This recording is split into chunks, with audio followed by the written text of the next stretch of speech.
Alright, so I gotta be honest, I just finished Genshin Impact and this game is actually really good. However, my computer is really weak right now, so I cannot run Genshin Impact as the highest level of settings. So I do have to go into the setting and adjust everything down as low as possible. Now I do want to start off with the in-game setting. There are so many options, especially for the control, for the graphics, for the languages and accounts. There are so many stuff in there. Now, I'm actually pretty surprised with the control configuration as well as the camera sensitivity. If you're a huge fan of Dragon Nest or you have played Dragon Nest before, you definitely want to turn on the camera sensitivity because it helps so well with a game like fast action RPG like Genshin Impact. Now, onto the graphics setting, you're gonna find graphic quality, display mode, FPS, VSync, render solution, etc.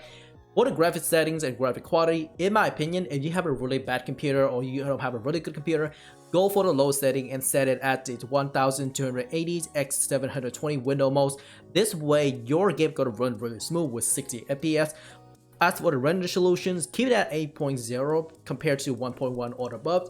I gotta be honest, it's really depending on your computer performance. If you have a really good end-game computers, you might as well turn on the render solutions as high as possible. If you have a casual gaming computer like myself, just keep it at 0.8.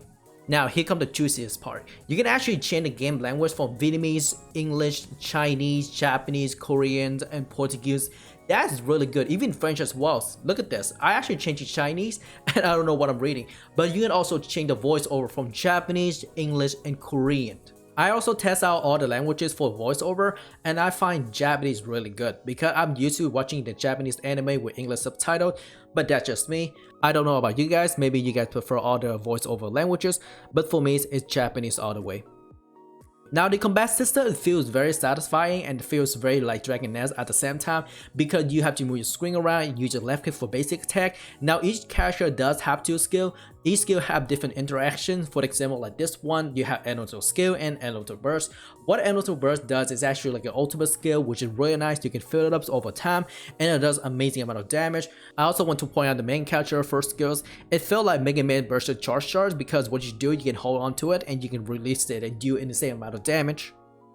As I progress into the game, I'm actually surprised by the elemental property, especially for the fire. You can actually burn the grass from the environment. Now this trail of fire does not damage your character, but it does damage the monsters. I believe there are several effects as well, especially for the ice ones. I tried the ice one in the dungeon where you have to walk through the spike. You can technically just cast the ice ability and it completely freezes the water, and that is super cool by the way. And I believe there are other element interaction with the environment as well. Like the time I used Ember Fire Arrow to burn down the vines in order to proceed to the next stage.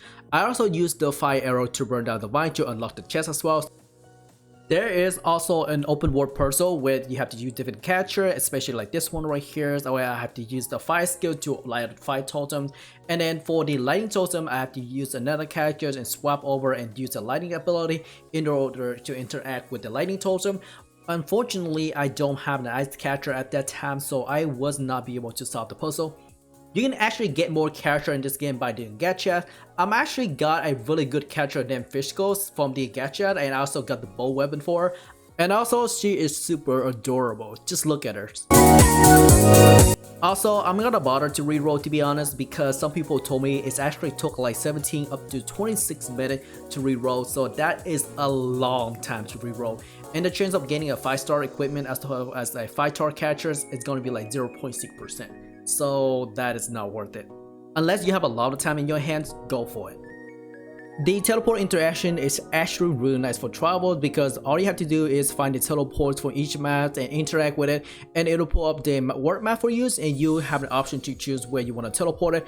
In my opinion, it's super nice because what you can do is utilizing the teleport to do very specific quests like that require long distance travels. So this way you can use a teleport, travel to that specific area, gather material, go back to the NPC quest, and finish up the quest.